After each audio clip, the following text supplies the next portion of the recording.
आग की लपटों से घिरा ये मकान इजराइल के नागरिक का है। हिजबुल्लाह के रॉकेट धमाके के बाद पूरा मकान जलकर राख हो गया है। इजराइल के हाइफा सिटी में भी हिजबुल्लाह के रॉकेट के बारूदी धमाके से कई घर तबाह हुए हैं। तस्वीर इजराइल के हाइफा सिटी की है।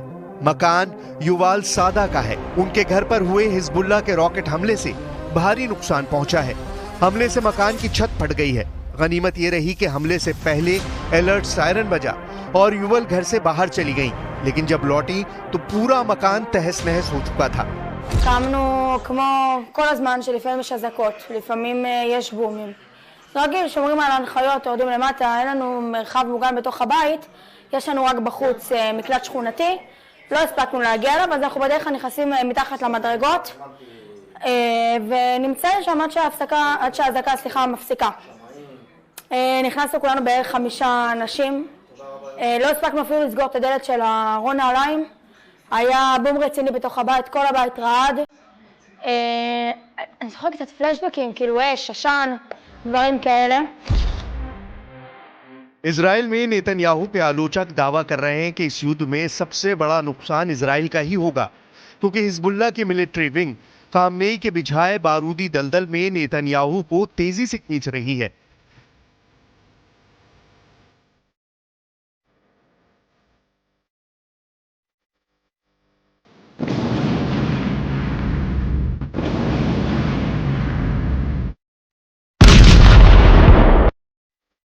गाजा युद्ध में उलझे नेतन्याहू को खामनेई के प्लान के हिसाब से Hezbollah chief Nasrallah Lebanon front पर उलझे।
सुप्रीम लीडर अली खामनेई ही अघोषित तौर पर इन शिया मुस्लिम फाइटर्स के टॉप कमांडर भी हैं।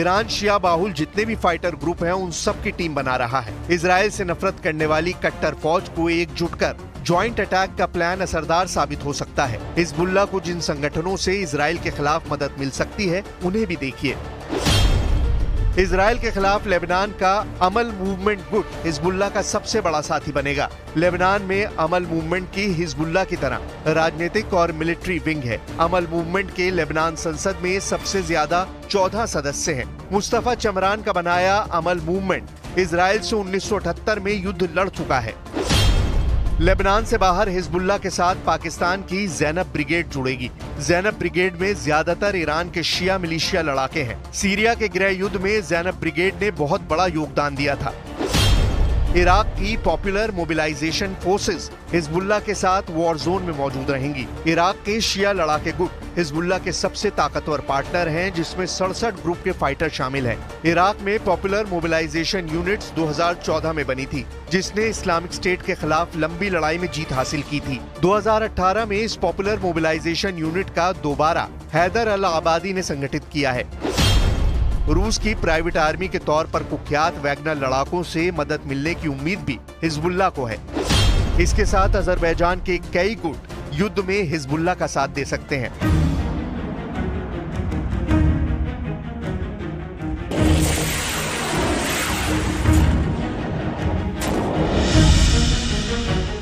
यानी हिजबुल्लाह इजराइल को बराबर की टक्कर देने की ताकत जुटा सकता है, मगर नेतन्याहू अकेले तो युद्ध में होंगे नहीं। इजराइल का रखवाला दुनिया का सबसे ताकतवर देश सुपर पावर अमेरिका है। पश्चिम के वो देश इजराइल का साथ देते हैं जिनके पास एटम बम है। इसी वजह से नेतन्याहू ने हिजबुल्लाह के खतरे से निपटने की हुंकार भर दी है। אנחנו מכים בחיזבאללה במהלומות מחץ מפתיעות. לפני 3 שבועות אנחנו חיסלנו את הרמטכ"ל שלו, היום סיכלנו את תוכנית התקיפה שלו, נסראללה בביירות וחמינאי בטהרן. צריכים לדעת שזהו צעד נוסף בדרך לשנות את המצב בצפון ולהחזיר את תושבינו בבטחה לבתיהם, ואני חוזר ואומר, זה לא סוף פסוק. नेतन्याहू की धमकी के बाद लेबनान में युद्ध का डरावना माहौल है। लेबनान से विदेशी नागरिकों ने निकलना शुरू कर दिया है। लेबनान में यात्रियों को फ्लाइट कैंसिल होने से बड़ी परेशानी का सामना भी करना पड़ रहा है।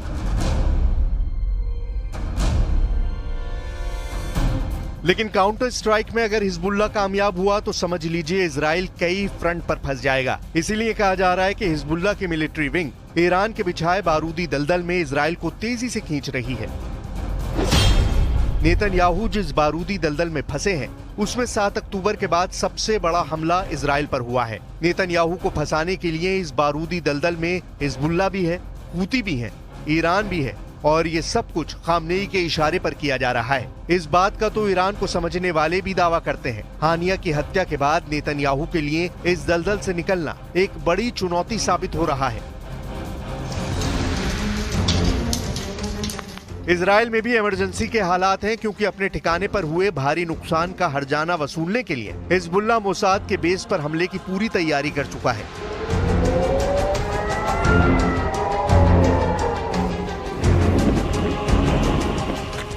इजराइल डिफेंस फोर्सेस ने भी इस हमले का अनुमान लगा लिया है। हिजबुल्लाह फाइटर इस बार नेतन्याहू को चौंकाने वाला अटैक अंजाम दे सकते हैं।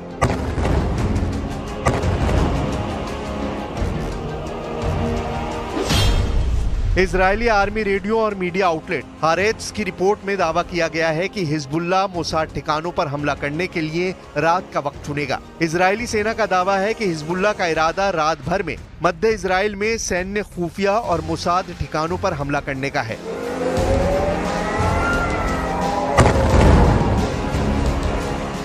हिजबुल्लाह के हमले से निपटने के लिए इजराइल की पूरी फौज तैयार है। नेतन्याहू के जंगी जेट, डिफेंस सिस्टम, विध्वंसक मिसाइलें रेडी टू फायर हैं। इतिहास गवाह है कि इजराइल दुश्मन को तबाह करने के बाद ही रुकता है। वहीं लेबनान में हिजबुल्लाह लड़ाकों ने इजराइल में घुसकर आर पार के युद्ध का ऐलान कर दिया है।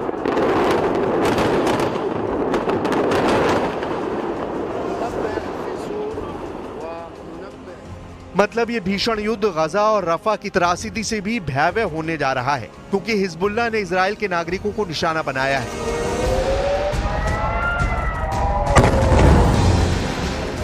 इजराइल अपने किसी भी नागरिक की जान के लिए दुश्मन देश को बर्बाद करने से हिचकता नहीं। नेतन्याहू के अगले एक्शन की भनक लेबनान को लग चुकी है। लेबनान के कार्यवाहक प्राइम मिनिस्टर युद्ध रोकने के लिए मैराथन मीटिंग कर रहे हैं। मिस्र ने भी लेबनान को आर पार की जंग से बचने की नसीहत दी है, लेकिन लगता नहीं कि हिजबुल्लाह लड़ाके किसी की सुनेंगे।